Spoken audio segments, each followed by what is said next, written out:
13 जुलाई से मीन राशि में वक्री होंगे शनि। 28 नवंबर तक वक्र अवस्था में रहेंगे शनिदेव। तुला राशि पर ऐसा होगा इसका असर।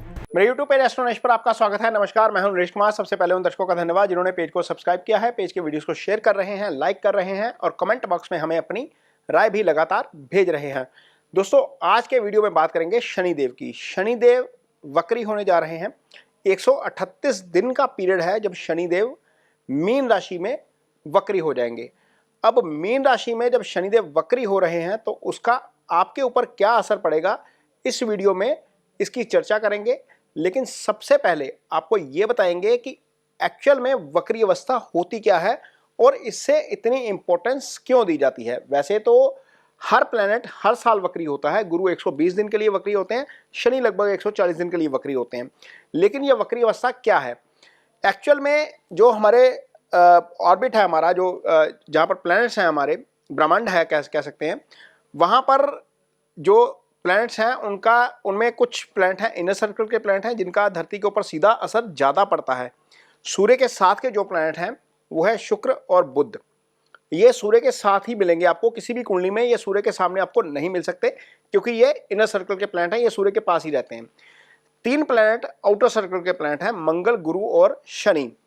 जब ये प्लैनेट सूर्य से 120 डिग्री दूर चले जाते हैं, 120 डिग्री से ज़्यादा दूर चले जाते हैं, तो ये ग्रह वक्री हो जाते हैं। ये ग्रह तब तक मार्गी नहीं होते जब तक ये दोबारा घूमकर सूर्य से 120 डिग्री के विदिन ना आ जाएं। अब ये ग्रह तो घूमेंगे नहीं, सूर्य ही घूमेगा ना। हर महीने जो है वो सूर्य मूवमेंट करेगा, एक राशि बदलेगा, तो करीब चला जाएगा। जैसे ही करीब जाएगा 120 डिग्री के प्रीव्यू में आ जाएगा, ये मोटी मोटी 120 डिग्री की डेफिनेशन है, तो वो दोबारा मार्गी अवस्था में आ जाएगा।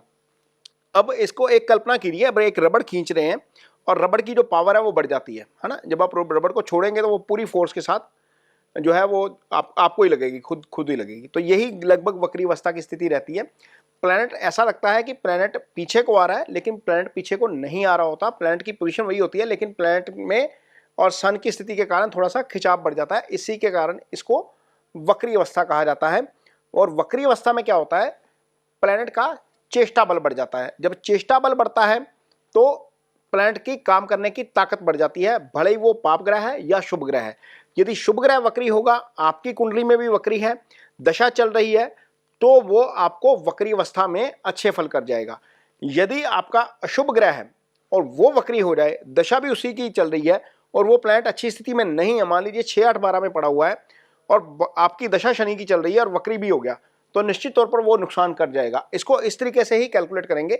लेकिन ट्रांजिट में हर प्लैनेट का एक अलग तरीके से असर होता है।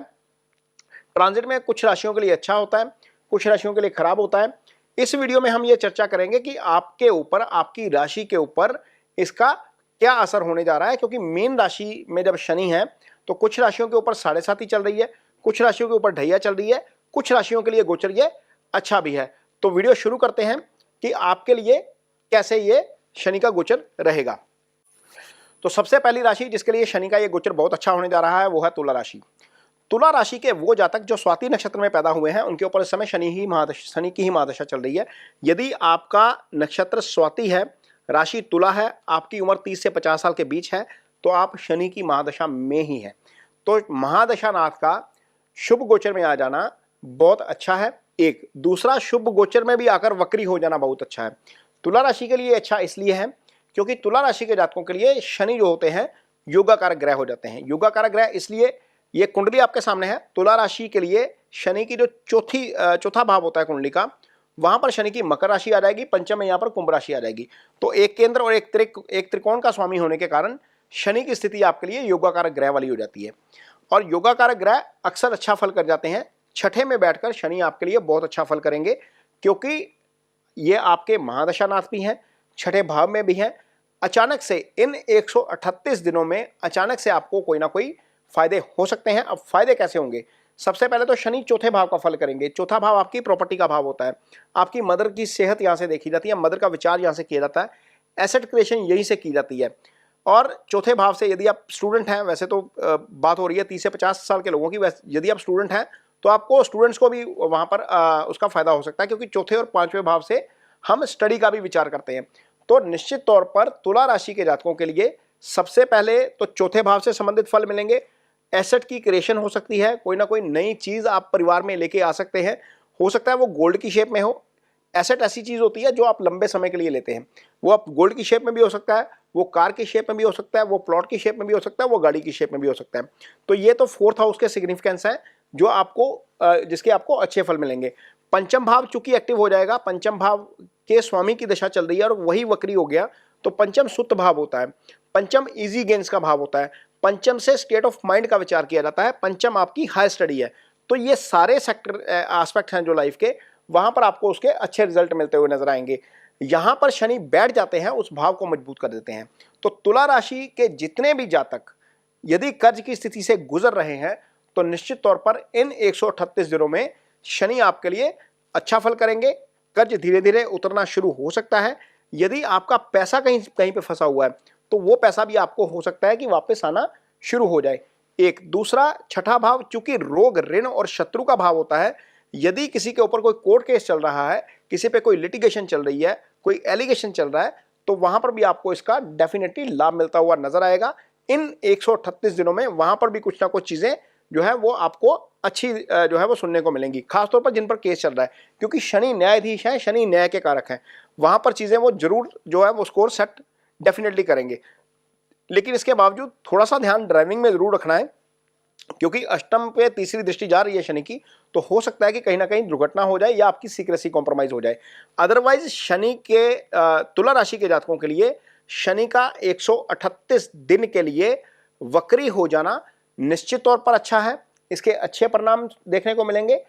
तुला राशि के भी वह जो तो जातक खासतौर पर जो स्वाति नक्षत्र में पैदा हुए हैं, जिनके ऊपर इस समय दशा जो है वो शनि की चल रही है, तो ये इसके साथ साथ एक और चीज का आप ध्यान रखिएगा कि 12वें भाव के ऊपर शनि की दृष्टि जा रही है। वक्री शनि है, हालांकि लगन का मित्र है, पंचमेश है, लेकिन 12वां भाव खर्चे का होता है। थोड़े से खर्चे आपके जरूर अवर हो सकते हैं। इसका आपको जरूर ध्यान रखना है कि अपना बजट उस तरीके से मैनेज करिए ताकि आपके खर्चे यदि बढ़ भी जाएं थोड़े से तो आपको उसमें कोई परेशानी ना हो।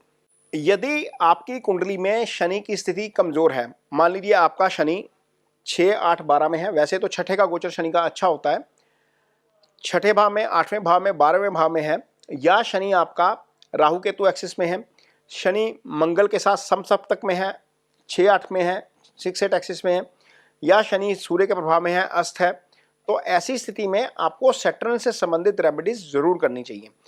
खासतौर पर यदि आपकी शनि की महादशा या ढैया चल रही है तो क्या कर सकते हैं, यदि आपकी पोजीशन ऐसी है कि आपके अंडर कुछ लोग काम करते हैं, मान लीजिए आप एक कॉन्ट्रैक्टर हैं और आपके अंडर लेबर काम करती है, या आप ऑफिस में सीनियर मैनेजरियल पोस्ट पे हैं और आपके अंडर स्टाफ काम करता है, वो सारा आपके अंडर जितना भी स्टाफ काम कर रहा है दैट रिप्रेजेंट द सैटर्न, तो वो शनि को प्रतिनिधित्व करता है।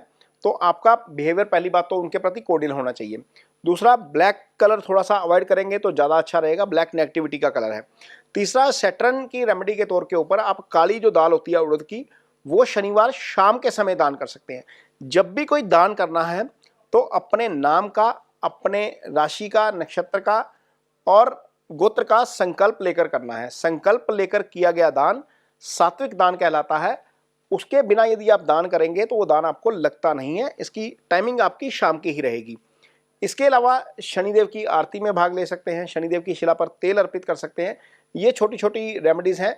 ओम शन शनिश्चराय नमः का जप कर सकते हैं। ये रेमेडीज हैं। यदि इन रेमेडीज को आप अडॉप्ट करते हैं तो निश्चित तौर पर सैटर्न के जो इल इम्पैक्ट होते हैं, यानी कि जो खराब प्रभाव होते हैं, उससे आपको थोड़ी सी राहत जरूर मिल जाती है। तो उम्मीद करते हैं कि ये वीडियो आपको पसंद आया होगा। यदि वीडियो पसंद आया है तो उसे शेयर जरूर करिए, पेज को सब्सक्राइब जरूर करिए। इसके साथ ही मुझे दीजिए इजाजत। नमस्कार।